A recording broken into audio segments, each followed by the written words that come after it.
Sir, কোনো কথা শোনা যাচ্ছে না। কি যাচ্ছে? এখন যাচ্ছে? Hello hello. শোনা যাচ্ছে sir. Yes yes, thank you thank you. একটু বলছেন, নক করবেন, একটু নক করবেন প্লিজ, এরকম ভাবে। আমি তো আসলে হয়তো ভালো করে লাগানো ছিল না। আচ্ছা, ওকে। এই মেইন হলো এখান থেকে শুরু আমাদের আজকে। ওয়ার্ক ইস্যুস গুলা কি কি? ওয়ার্ক ইস্যুস থেকে, একটা ওয়ার্ক প্লেস ইস্যু থেকে আপনার প্রশ্ন থাকবেই। এটা আমাদের সময় পড়ে গিয়ে অ্যাসেসমেন্টে ছিল এটা। এখানে এই যে ওয়ার্ক প্লেস ইস্যুস বলতে আমরা কি বুঝি আসলে? এখানে দেখেন, managing work and work relation and client focus approach, এখানে অনেকগুলো কথা আছে। এখানে হলো, একটা হলো কি ওয়ার্ক প্লেস ইস্যুস, আর একটা হচ্ছে কি ক্লায়েন্ট ফোকাস অ্যাপ্রোচ। এই দুইটা থেকে দুইটা প্রশ্নই থাকবে। এখন আসেন, সেটা হলো ওয়ার্ক প্লেস ইস্যুগুলো কি, একটু আসি। আমি একটু ইংলিশে একটু পড়ে শোনাচ্ছি আগে, তারপর আমরা বাংলা যাচ্ছি। Mainly technical vocational training education TVET initiative face issues concerning maintaining work practice. এখানে মেনটেন কোয়ালিটি অফ এমপ্লয়ি, মানে এমপ্লয়ীদের কোয়ালিটি মেনটেনিং করা, ensuring the client focus approach. এই যে এই ensuring the client focus approach, মানে ক্লায়েন্টের কি কি ফোকাস থাকতে হবে, ক্লায়েন্টের কি কি এনশিওর করতে হবে, সেটা নিয়ে এখানে আসবে। পরবর্তীতে আমরা আসবো ওয়ার্ক প্লেস চার্জেস। এই যে ওয়ার্ক প্লেস ইস্যুস কি, এটা নিয়ে নিচে আসতেছে। ওয়ার্ক প্লেস ইস্যুস হলো এগুলা। দেখেন, TBD Institute teacher need ensure that can manage work relationship properly. তাহলে একটা ওয়ার্ক প্লেসের মধ্যে কাজ করতে হলে আপনার কি কি জিনিস লাগবে, এটা হলো সেগুলা। নাম্বার ওয়ান, প্ল্যানিং থাকতে হবে। একটা প্ল্যানিং থাকতে হবে, প্ল্যান অনুযায়ী প্রায়োরিটির ভিত্তিতে কাজ করতে হবে, এবং অর্গানাইজিং ওয়ে, একটার পর একটা। তাহলে নাম্বার ওয়ান কি পাইছি আমরা? ওয়ার্ক প্লেসের planning, prioritize and organizing work, number one. Number two, working collaboratively with কলিগের সাথে একটু সুন্দরভাবে কোলাবরেট করে কাজ করতে হবে আপনাকে। মানে এখানে ওই যে বেশি কি করা যাবে না, মানে সবার সাথে একটু ভালোভাবে সম্পর্ক রেখে কথা বলা যাবে, এই করতে হবে। সিকিং ফিডব্যাক, ফিডব্যাক নিতে হবে, ভাই আমার এটা ভালো হচ্ছে কিনা, একটু আসিন আমার আমার এখানে আমার কোনো একটু কোনো প্রবলেম বলে দিন একটু। মানে এই সম্পর্ক রাখার, ভালো সম্পর্ক রাখতে হবে। সেকে feedback on your work management skill professional relationship, মানে আপনি যে কাজ করতেছেন, আপনার সিনিয়র যে থাকবে ওনার থেকে ওনার সাথে কথা বলবেন না, স্যার আমার কোনো সমস্যা আছে কিনা, একটু ফিডব্যাক নেবেন ওনার থেকে। আপনার উপরে যে আছে তার থেকে ফিডব্যাক নেবেন। আপনার নিচে যেগুলো যারা স্টুডেন্ট, তাদের থেকেও, যে স্টুডেন্ট বলেন বা আপনার ক্লায়েন্ট বলেন, তাদের থেকেও ফিডব্যাকটা নিতে হবে। মানে আপনার ভালো নাকি খারাপ, নিজে নিজে ম্যাচের মধ্যে ফিডব্যাক নেবেন, কেমন আমার পড়া, তোমরা কি বুঝতেছো, বা এরকম টাইপের কিছু। এটা হলো seeking feedback. Adapting client focus approach, এই খুবই গুরুত্বপূর্ণ একটা প্রশ্ন এটা, আপনার আনসার, মানে কথা এটা। অ্যাডাপটিভ ক্লায়েন্ট ফোকাস অ্যাপ্রোচ মানে হচ্ছে কি, ক্লায়েন্ট যেরকম চাই সেরকম করা, মূলত এই কথা হলো সেই কথাটা। ক্লায়েন্টকে যেভাবে মানে পটানো যায়, মূল কথা। ক্লায়েন্ট যদি এটা, যে কোনো ধরনের ক্লায়েন্ট হতে পারে, স্টুডেন্ট হতে পারে, অন্য ক্লায়েন্ট হতে পারে। তাহলে আমাদের এখানে যে ওয়ার্ক ইস্যুর মধ্যে আমরা কি মূল জিনিস, এনশিওরিং, কি এনশিওর করা, কি কি এনশিওর করতে হবে আমাদের? এনশিওর করতে হবে হলো এই চারটা জিনিস: planning, prioritizing, organizing work, work collaboratively, কলেজের সাথে ওয়ার্ক কাজ করা, ফিডব্যাক নেওয়া, অ্যাডাপ্টিং ক্লায়েন্ট ফোকাস অ্যাপ্রোচ, মানে ক্লায়েন্টে যেরকম চাই সেরকম অ্যাপ্রোচ করে করা, কাজ করা। এই চারটা পয়েন্ট আপনার মনে রাখবেন, এবং এগুলোর উপর ভিত্তি করে আবার অনেকগুলো কথা এখানে বলা আছে। এই যে প্ল্যানিং করতে গেলে আবার কিছু কাজ আছে, আবার প্ল্যানিং অর্গানাইজ করতে হলে কিছু এর ভিতরে ঢুকছি আমি। তো প্ল্যানিং এর ভিতরে কি কি আছে? প্ল্যানিং এর ভিতরে প্ল্যানিং করতে হলে টাইমটা, এখানে কি প্ল্যানিং করতে টাইম টাইম ঢুকে গেছে। তাহলে টাইম মানে কি, এখানে টাইম ম্যানেজমেন্ট স্কিল আপনাকে মেনে চলতে হবে। Ability to work time based requirement deadlines. আপনি বলছেন 2 দিনের মধ্যে করে দিবেন, আপনি 5 দিন হয়ে গেছে, কোনো খবর নাই, হবে না। হ্যাঁ, আপনার 3 দিন লাগতে পারে, আপনি বলবেন 3 দিনে লাগবে না, 4 দিন, একদিন বাড়াই বলেন প্রয়োজন, কিন্তু you have to must maintain the deadlines. আমরা ফ্রিল্যান্সিং কাজ করি, দেখি যে ক্লায়েন্টের ডেডলাইন খুবই গুরুত্বপূর্ণ। যখন যদি ডেলিভারি অর্ডার থাকে, সেদিন কিন্তু পাগল হয়ে যায় আমরা ডেলিভারি দিব এটা নিয়ে, খাওয়া দাওয়া সব ছেড়ে দিয়ে। কারণ অর্ডার যদি কি হয়, ক্যান্সেল হয় কোনো কারণে, আপনি কিন্তু এমন জায়গায় চলে যাবেন না, সামনের দিকে আসলে সম্ভব না। Ability to identify adjust high and low priority task, এই যে খুবই গুরুত্বপূর্ণ একটা কথা। Adjust high and low priority মানে আপনার কাজ আছে অনেকগুলো, এর মধ্যে প্রায়োরিটি কারটা আগে কোনটা আপনার নিজের বুঝতে হবে এগুলো। Ability to use time effectively, মানে টাইমটা কিভাবে হাইস্ট ইউজ করা যায়। Ability to allocate appropriate amounts of time complete ওয়ার ওয়ার্ক, নিজের কাজটা কত কত সময় লাগতে পারে। অ্যাভয়েডিং শিডিউলিং ছাড়া। Ability to complete task assign you within agree timeline, এই টাইমলাইন এটা হলো আমরা টাইম ম্যানেজমেন্টের যদি প্রশ্ন কখনো আসে, আপনাদের এখানে 4টে 3টে দিয়ে দিবে, এরকম বলবো যে কোনটা 9 কোনটা 6 এরকম। সবগুলো রিটেন থাকলে কোনো সমস্যা ছিল না। আপনারা আজকে পরীক্ষার মধ্যে খারাপ হয়েছে কোনটা জানেন? যেটা আমি, মাল্টিপল চয়েস সবার খারাপ হয়েছে ম্যাক্সিমামের, কিন্তু লিখিতটা ভালো হয়েছে সবার, কারণ আপনারা বুঝছেন। কিন্তু এই যে মাল্টিপল চয়েস হলো ভেজাল্লা, খুবই ভেজাল্লা এগুলো, মানে কাছাকাছি কাছাকাছি হয়, মানে বুঝতে, এই জন্য এগুলো ভালো করে করতে হবে। টাইম ম্যানেজমেন্ট স্কিলের মধ্যে এগুলো আমার লাগবে, এই কথাগুলো আমি এখন বলে দিলাম আপনাদের। এরপর আসেন হচ্ছে কি প্রজেক্ট ম্যানেজমেন্ট স্কিল। একটা প্রজেক্ট ম্যানেজমেন্ট, এই অনেক সময় direct what do you understand by the project management skill বলতে কি বোঝেন আপনি? এটা হলো এবিলিটি টু ম্যানেজ, এবিলিটি মানে আপনার সক্ষমতা থাকতে হবে অনেকগুলো প্রজেক্ট একসাথে কি করতে, আহ, মানে কি করতে, কমপ্লিট করতে। এই যে ability to manage multiple task in resources simultaneously, মানে কি স্পন্টানিয়াসলি সিমেন্টুলেস, মানে একসাথে অনেকগুলো প্রজেক্ট কি করতে হবে, ম্যানেজ করার ক্যাপাবিলিটি থাকতে হবে তোমাকে, এই কাজ এই কাজ সব একসাথে মেনটেন করতে হবে। রিসোর্স এলোকেশন স্কিল, রিসোর্স বলতে কি বুঝি আমরা? রিসোর্স বলতে বোঝাই হলো নর্মালি, ধরেন কম্পিউটার আছে 2টা, স্টুডেন্ট আছে 3টা, তাহলে কেমন ম্যানেজ করবো? যারা একটু বস লেভেল, তাদেরকে দুজন, একটা বসের সাথে একটা কি, একটা একটু একটু একটু লো লেভেল স্টুডেন্ট আছে, এর পাঠিয়ে দিবেন। এটা টেকনিক্যালি রিসোর্সটা 2টা রিসোর্স দিয়ে 3 জনের কাজে লাগাই দিতে হবে, এরকম টাইপের, এটা রিসোর্স স্কিল বলা হয়।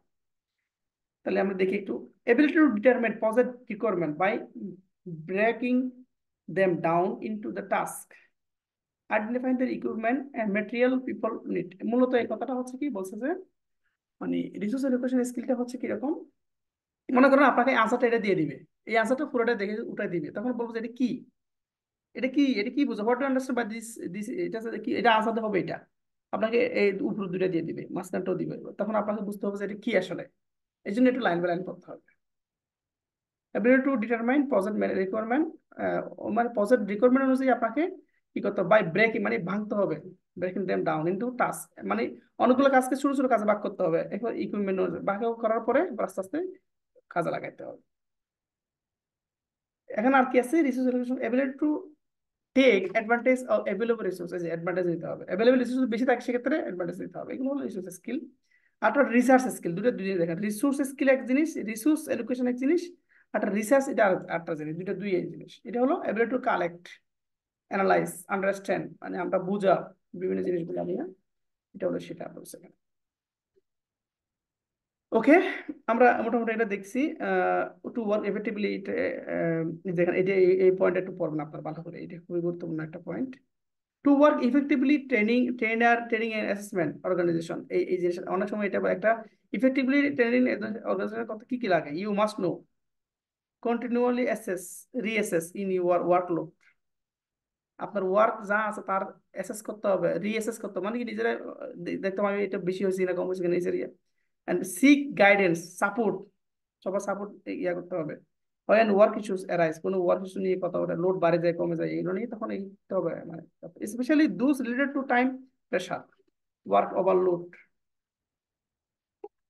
ওকে, ওয়ার্ক ওভারলোড অ্যান্ড চলে গেছে মনে হয়, তো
স্যার কোনো আওয়াজ নাই।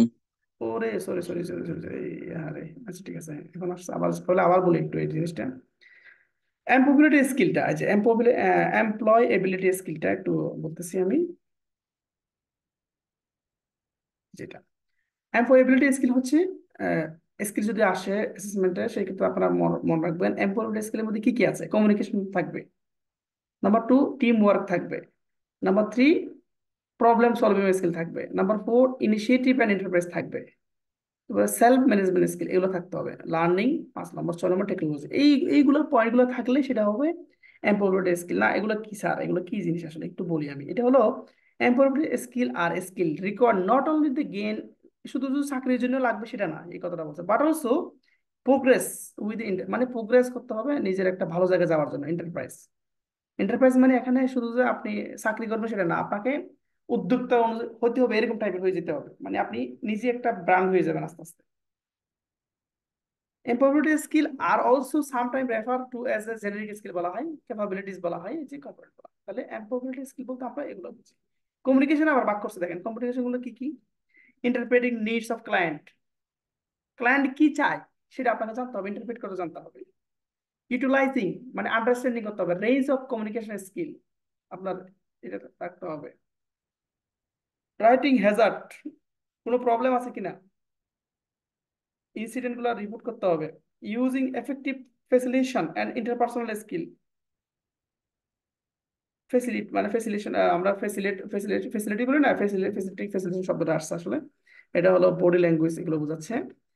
অ্যাপ্লাইং মনিটরিং করা, কোচিং করা, এগুলো হলো এখানের মধ্যে পড়বে কমিউনিকেশনের মধ্যে। এরপর টিম ওয়ার্ক, টিম ওয়ার্কের মধ্যে যে টিম ওয়ার্ক করতে হবে কার সাথে, উইথ কলেজের সাথে। Review and elevate assessment process এগুলো দেখতে হবে। Activity participate assessment validation session, এগুলো হলো বিভিন্ন কাজগুলো হচ্ছে কিনা সেশন ওয়াইজ এগুলো চেক করবেন, ভ্যালিডেশন করবেন। ম্যানেজিং ওয়ার্ক রিলেশনশিপ, একটা ভালো সম্পর্ক রাখতে হবে সবার সাথে, ফিডব্যাক নিতে হবে আমারটা হচ্ছে কিনা না হচ্ছে। ডেভেলপিং উইথ আদার, সব নিজে ডেভেলপ হলে হবে, অন্যদেরকে ডেভেলপ করার জন্য বলতে হবে। Customising learning programs for individual, মানে অনেক সময় হয় না তুমি কম্পার তোমার মানে অনেক সময় হবে কি কিছু স্টুডেন্ট যদি হিসাব করে আমি তোমাকে ইন্ডিভিজুয়াল এগুলো মানে হেল্প করবেন এরকম, অথবা শিডিউল চেঞ্জ করে দিয়ে কাস্টমাইজ করে দিবেন, এই ইন্ডিভিজুয়ালি মানে হেল্প করে স্টুডেন্ট, সেই কথাটা বলছে এখানে। এরপর এখানে আরো কিছু আছে যে প্রবলেম সলভিং, মানে যত রকম প্রবলেম আসবে সব আপনাকে সলভ করতে হবে। Gathering range of option meet client needs, অনেক সময় গরিব লোক আছে পারবে না, এগুলো ম্যানেজ করতে হবে আপনাকে। Calculating cost of programme, logistic, time management skill, এগুলো এখানে এগুলোর মধ্যে আছে। তো জাস্ট এগুলো একটু মনে রাখবেন আপনারা। এরপর আসেন হলো নিচে দিকে যাচ্ছি আমি। মেনটেন রিলেশনশিপ, এই যে খুবই গুরুত্বপূর্ণ পয়েন্ট। সুপারভাইজার আর কলিগের সাথে ওদের সাথে ভালো একটা সম্পর্ক থাকতে হবে। কিন্তু সম্পর্ক রাখতে হলে কি কি লাগবে আপনার, শেয়ারিং ইনফরমেশন, আপনাকে ইনফরমেশন শেয়ার করতে হবে। আপনি যেতে পারেন না অফিসে কালকে, স্যার বলে দিবেন না স্যার আমি প্রবলেম আছে, একটু আগে ভাগে জানাবেন। অফিসের 10 মিনিট আগে জানালে এটা হইলো না, এটা শেয়ারিং ইনফরমেশন হইলো না। Work together achieve work outcome, মানে কাজ করবেন একসাথে তাহলে আউটকামটা ভালো আসবে। টিম বিল্ডিং করতে হবে, টিম বিল্ডিং করে কাজ করতে হবে।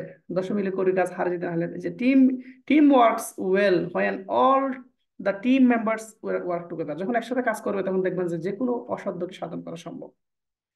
এখানে এখানে অনেকগুলো কথা, কমিটমেন্টের কথা আছে, মেম্বার টিমের কথা আছে, এগুলো একটু আপনার নিজেরা পড়ে নেবেন, এখানে তেমন কিছু নাই।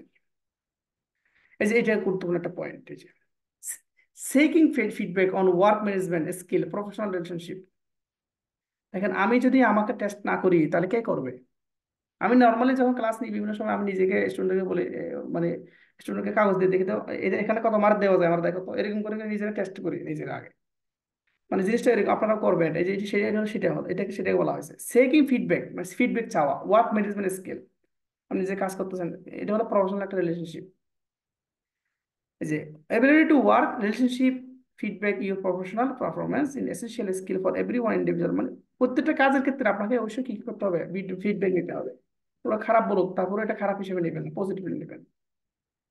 তাহলে এখানে কিছু অপশন দেওয়া আছে, you obtain from colleges, client থেকে কি কি ফিডব্যাক নিতে পারেন আপনি, কার থেকে ফিডব্যাক নিতে পারেন, কলেজ থেকে, আপনার কলিগ থেকে নিতে পারেন, ট্রেনিং অর্গানাইজেশনের, তারপর হচ্ছে কি ট্রেনিং এন্ড অ্যাসেসমেন্ট অর্গানাইজেশনের যে লোকজন তাকে তাদের নিতে পারেন, ক্লায়েন্ট থেকে নিতে পারেন। ক্লায়েন্ট মানে এখানে স্টুডেন্ট হতে পারে, অন্য কেউ হতে পারে।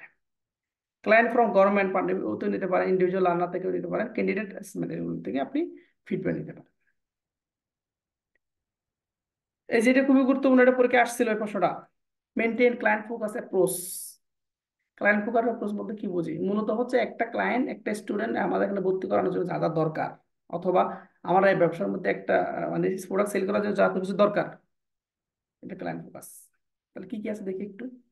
Teacher teacher TVET institute needs to demonstrate client focus approach in your, কি কি আছে, এনশিওরিং নিডস এক্সপেক্টেশন, এতটুকু লিখলে হবে পরীক্ষায়, পুরোটা লেখার দরকার নেই। Ensuring needs of an expectation of clients, এতটুকু লিখলে হবে। মানে এক্সপেকটেশন মানে কি, যত আশা মনের মধ্যে আশা আছে ক্লায়েন্টের, সব আশা পূর্ণ হতে হবে, এটা হলো এক্সপেকটেশন। এনশিওর করতে হবে ও যে এক্সপেকটেশন কি আছে সব এনশিওর করতে হবে। এনশিওরিং নিডস মানে কি কি দরকার ওর, মানে এক্সপেকটেশন হচ্ছে যত নিড আছে সব নিড গুলো আপনাকে, সরি সরি আবার চলে গেল, ডিস্টার্ব করতেছে একটু, রবিও ডিস্টার্ব করতেছে বুঝছেন। আচ্ছা, যেটা বলছিলাম সেটা হলো এটা। আজকে আমাদের বেশিক্ষণ নাই আসলে, আমি এই ভিডিওটা দিয়ে দিব আপনাদের। এই এই এটা শেষ, আজকে প্রায় শেষ হয়ে যাবে। এটা শেষ হয়ে গেলে আমরা নেক্সট ক্লাসে পুরোটার উপর পরীক্ষা দিব, ঠিক আছে? খেয়াল রাখবেন, সবাই একটু পড়বেন। তাহলে এখানে যেটা বলছি সেটা হলো ক্লায়েন্ট ফোকাস গুলো কি কি, এই যে চারটা জিনিস। এনশিওরি ক্লায়েন্ট নিড এক্সপেকটেশন, ক্লায়েন্ট যা চায় তাকে দেওয়া, এটা হলো এনশিওর করা। 2 নম্বর কমিউনিকেশন ডেভেলপ করা। 3 নম্বর কি, এভলিউশন একটা প্রসেস করা। মনে করেন আপনি ভালো পড়াচ্ছেন না খারাপ পড়াচ্ছেন, সেটা আপনি বললে হবে না, অন্য একটা সাথ দিয়ে নিজের এভলিউট করে দিতে হবে। যদি আমার মনে হয় যে আমি একটু দুর্বল আছি, সেক্ষেত্রে ইমপ্রুভমেন্ট আমার দরকার, ইমপ্রুভমেন্ট যদি দরকার হয় ক্লায়েন্টের স্যাটিসফ্যাকশনের জন্য আমার করতে হবে এটা। এরপর হলো ইনস্টিটিউট ক্লায়েন্ট কি কি, সেক্ষেত্রে কি করবে। ইনস্টিটিউটের ক্ষেত্রে কিরকম হবে, client can be individual learners থাকবে, ক্যান্ডিডেট থাকবে, এগুলো দেখে নেবেন। ঠিক আছে। এই যে ওয়ার্ক প্লেস ইস্যুস লেখা আছে, এবার কি এই টাইম ম্যানেজমেন্ট স্কিল গুলা কি, এই ক্লায়েন্ট ফোকাস অ্যাপ্রোচ, এটা প্রশ্ন ভেরি ভেরি ইম্পর্টেন্ট, 100% ধরে রাখেন এই প্রশ্নটা। Client, who are the client of টিবেট ইনস্টিটিউট, ক্লায়েন্ট কারা কারা, কে কে ক্লায়েন্ট, 4 নম্বর প্রশ্ন আছে। লার্নার, স্টুডেন্ট, ক্যান্ডিডেট, অ্যাসেসমেন্টের, এন্টারপ্রাইজ, ইন্ডাস্ট্রি, এগুলো সবগুলো হলো আপনার ক্লায়েন্ট। এরপর আসি আমরা, এটা হচ্ছে assistant learners to develop strategy address their needs and interest. এখানে তেমন আসে তেমন কিছু এটা তেমন কিছু তেমন আসে না বেশি কিছু, তারপরে একটু জাস্ট মনে রাখি। টিচার্স রুলস, কিছু টিচার কিছু রুল আছে, মানে টিচার না, এটা পরীক্ষা আসবে এরকম। টিচার, টিবেট টিচারের রুল রেজুলেশন গুলো কি, মানে আমাদের টিবেট টিচার যারা ট্রেনার আছে এদের কাজগুলো কি আসলে। দেখেন কি কি কাজ দেখেন। নো লিটল বিট আবার লার্নার, লার্নার সম্পর্কে জানতে হবে নাকি, মানে যে স্টুডেন্ট হোক, এখানে লার্নার না হয় এখানে কাস্টমার হতে পারে, এই সময় জানতে হবে। Help learner plan their learning, পড়াশোনার ক্ষেত্রে আপনাকে হেল্প করতে হবে। Describe qualification pathway, take initiative, এগুলো আপনাদের কিপ টাচ উইথ লার্নার, মানে মাঝে মধ্যে মানে ওর সাথে একটা ওই ভালো একটা কমিউনিকেশন থাকতে হবে। লিঙ্ক লার্নার মানে মোটামুটি গিভ ফিডব্যাক, এই তোমার ভালো হচ্ছে, গুড, ভেরি গুড, এই সব মোটিভেটে তুমি পারবা, তোমার দ্বারা হবে, এইসব কথাগুলো এখানে থাকতে হবে। এটা হলো মূলত টিবেট টিচারের কি কিছু গুণাগুণ, এটা এটা পরীক্ষায় গতবার আসছিল। এগুলো আমরা দেখছি যে 5 প্রি ট্রেনিং এগুলো লেখা আছে সব টিচার। এরপর হলো এখানে কি রোল, এই যে রোল 5 রোল টিবেট টিচারের, মোটিভেশন দেওয়া, স্টুডেন্টদেরকে হেল্প করা, এসব কথাগুলো এখানে থাকবে। তাহলে আমি আবার আমার আজকে সিভিএলএম শেষ কিন্তু, মোটামুটি এখানে সিভিএলএম শেষ। তারপর আমি লাস্টের দিকে একটা জিনিস দেখাচ্ছি এখানে সেশন, এই যে এখানে একটা হলো একটা লাস্ট একটা কি দেওয়া আছে, যে পলিসি কারিকুলাম ডকুমেন্টের কিছু জিনিস দেওয়া আছে, এটা আমি প্রথমে যেটা পড়াইছি সেটাই। এই যে এখানে সেশন প্ল্যান এগুলো দেওয়া আছে, এগুলো আসলে তেমন আসবে না, কারণ এগুলো আপনার তো এসএসওর পার্ট দিচ্ছেন, এগুলো এখন তেমন কিছু লাগবে না। তবে একটা জিনিস মনে রাখবেন, এভিডেন্স গাইড বলতে কি বুঝেন, এটা একটু আমাদের লাগবে। এটা আমি অন্য জায়গা থেকে পড়াবো, এখান থেকে না, এখানে এগুলো দিয়ে না। So, আমি একটু আবার একটু রিভিউতে যাচ্ছি শুরু থেকে, যে যতটুকু করেছিলাম। 40 নম্বর পেজ, এখান থেকে আমরা যাই একটু। তাহলে পলিসির জন্য এগুলো টুলস, টুলস অ্যান্ড মেটেরিয়াল, এগুলো না, এখান থেকে আসি। ক্লায়েন্ট ওয়ার্ক প্লেস ইস্যুস গুলো, ওয়ার্ক প্লেস বলতে কি বুঝি, আমরা যেখানে মূলত কাজ করি আমরা সেখানে ওয়ার্ক প্লেস। ওয়ার্ক প্লেস ইস্যুর মধ্যে আমাদের কি কি জিনিস লাগবে, এই যে এগুলো ইস্যুস গুলো কি কি, প্ল্যানিং করতে হবে, এগুলো ওয়ার্ক গুলো একসাথে কাজ করতে হবে, ফিডব্যাক নিতে হবে, সবার সাথে ভালোভাবে খাপ খাপে চলতে হবে, এই 4টে জিনিস। প্ল্যানিং করতে গিয়ে আপনার কি কি লাগবে, টাইম ম্যানেজমেন্ট স্কিল জানতে হবে, time management ability to time base কাজ করতে হবে, আর মানে কোনটা আগে করতে হবে কাজ, কোনটা পরে করতে হবে, এই কাজটা এখানে জানতে হবে। মানে কি এফেক্টিভলি কাজ করতে হবে। ওকে, এগুলো হলো লাস্ট টাইম। এবার পজিটিভ ম্যানেজমেন্ট স্কিল মানে একসাথে অনেকগুলো প্রসেস হ্যান্ডেল করা জানতে হবে, মাল্টিপল টাস্ক, রিসোর্স সিমিলার একসাথে। রিসোর্স মানে সেই রিসোর্স গুলা ব্যবহার জানা শিখতে হবে, আবার রিসার্চ করার এবিলিটি থাকতে হবে, এগুলাই। এরপর এই পয়েন্টটা খুবই গুরুত্বপূর্ণ, এটা সবাইকে বলছিলাম করার জন্য একটু। এটা টু ওয়ার্ক ইফেক্টিভলি ট্রেনিং, একটা ট্রেনার অ্যাসেসরের মানে একটা অর্গানাইজেশনের কাজ করতে হলে কি কি জিনিস লাগবে, এটা প্রশ্ন আসছিল একটা প্রশ্নের মধ্যে। You must continually assess, assess মানে নিজের যাচাই করা, রিঅ্যাসেস আবার যাচাই করা ইউর ওয়ার্কলোড, আমার লোড কিরকম, seek guidelines and support when your, মানে কোনো বিষয় নিয়ে যখন কথা ওঠে, স্যার ক্লাস বেশি নিচ্ছে এরকম কথাগুলো যাতে উঠে, তখন যাতে আমরা এখানে রিঅ্যাসেস বা অ্যাসেস করা। তো এমপ্লয়াবিলিটি স্কিল কি? এমপ্লয়াবিলিটি স্কিল হচ্ছে কি, এই যে skill not only gain employment, শুধু চাকরির জন্য না, বাট অলসো প্রোগ্রেস, নিজে নিজে নিজের নিজের একটা মানে ইয়ে করতে হবে, এটা হলো এমপ্লয়াবিলিটি স্কিল। এর মধ্যে কি কি আছে এমপ্লয়াবিলিটি স্কিলের মধ্যে? কমিউনিকেশন এটা ডেভেলপ করতে হবে, টিম ওয়ার্ক ডেভেলপ করতে হবে, এবার হচ্ছে কি এই যে প্রবলেম সলভ, যখন প্রবলেম হয়েছে মারামারি হয়েছে এটা সম্পূর্ণ সলভ করে দিতে হবে। আইনটা হ্যাজার, হ্যাজার মানে মারামারি হতে পারে। Risk learning environment, using time management skill, designing learning environment, calculating the cost. Cost এটাও কিন্তু একটা প্রবলেম। টাকা দিচ্ছে 10 লাখ, কাজ করতে হবে 6-7 লাখের মধ্যে, বাকি টাকাটা কিভাবে লাভ করবেন, মানে এই সবগুলো কিন্তু প্রবলেম স্কিলের মধ্যে পড়ে এগুলা। লার্নিং তো হ্যালো আছে। স্যার, আসসালামু আলাইকুম। ওয়ালাইকুম আসসালাম। স্যার একটু ডিস্টার্ব করি স্যার। প্লিজ স্যার প্লিজ মানে বলেন। বিষয় হলো আমরা তো সবাই মানে ম্যাক্সিমামই হলো ওই যে পিডিএফ বই পড়তেছি। তো সেক্ষেত্রে স্যার আপনি যখন পড়ানোর সময় যে আপনি যে বারবার আমাদেরকে দেখাচ্ছেন এটা যদি একটু হাইলাইট করে যদি দাগায় দিতেন তাহলে আমাদের পরবর্তীতে পড়ার সময় একটু ইজি হতো। ও কারণ আমরা তো আচ্ছা আমাদের ওইখানে আপনার এটা দেখে আবার আবার দাগাইতে গেলে আমরা দেখা যায় একটু কনসেন্ট্রেশন ব্রেক হচ্ছে। তো সেক্ষেত্রে আপনিই দেখাচ্ছেন, আপনার যদি হাইলাইট করে দিতেন তাহলে আমাদের পরবর্তী ওইটা আচ্ছা, ওকে ওকে, নেক্সট গ্রুপে। ক্লাসে। আচ্ছা, ওকে ওকে, নেক্সট ক্লাস থেকে আমি এটা হাইলাইট করবো ইনশাল্লাহ। ঠিক আছে, ওকে, থ্যাংক ইউ। তাহলে এগুলো হচ্ছে মোটামুটি আমি 2বার করে পড়াচ্ছি এগুলো একটু বোঝার জন্য আসলে। এরপরে হলো এখানে এগুলা এটা হলো মেনটেন, এটা হলো কলেজের সাথে আমার কলিগদের সাথে কিভাবে আমার কি করে সম্পর্ক রাখবো, সেটা দুইটা জিনিস, sharing information ideas, working together with এসিপ ওয়ার্ক আউটকাম। টিম বিল্ডিং এর ক্ষেত্রে এটা তো আমরা নর্মালি জানি। এরপর হলো এখানে প্রফেশনাল রিলেশনশিপ করতে হবে। প্রফেশনাল যদি আপনি একটা রিলেশনশিপ ঠিক রাখতে চান, মানে তাহলে সেক্ষেত্রে প্রফেশনাল একজন মানুষ যদি আপনি ভালো একটা চাকরি যে প্রফেশনাল, সেক্ষেত্রে আপনার কি কি লাগবে? এই যে সবসময় এই যে আপনার ট্রেনিং অ্যাসেসমেন্টের কি ওখান থেকে কি ফিডব্যাক নিতে হবে। ওকে, আমার দ্বারা বেশিক্ষণ নাই, আমাদের ক্লাস প্রায় শেষ, এগুলো জাস্ট একটু মনে রাখবেন। ক্লায়েন্ট অ্যাপ্রোচ গুলো একটু দেখবেন, এই যে খুবই গুরুত্বপূর্ণ প্রশ্ন এটা, client approach maintain client approach গুলো, এগুলো এনশিওর ক্লায়েন্ট নিড, এই 3টা পয়েন্ট। ইনস্টিটিউটের ক্ষেত্রে কি এইগুলো লাগবে আমার। তো এগুলো মূলত আমরা মোটামুটি আজকে এতটুকুই, আমি একটু রেজাল্ট একটু ইয়া করি এবার। আহ, এখানে আর তেমন কিছু নাই, এগুলো একটু পুরোটা পড়বেন, আশা করি সমস্যা নাই। আমি পুরোটা পড়ানোর পর আবার একটু রিভিউতে যাব, সমস্যা নাই, আস্তে আস্তে আমাদের ক্লিয়ার হয়ে যাবে। আপনারা নতুন সিভিএলএম পড়বেন না, নতুন সিভিএলএম তে কিচ্ছু আসে না। যদি কেউ বলে নতুন সিভিএলএম পড়তে, তাহলে পাগল হয়ে গেছে। আচ্ছা, আমি একটু এবার ইয়াতে যাই।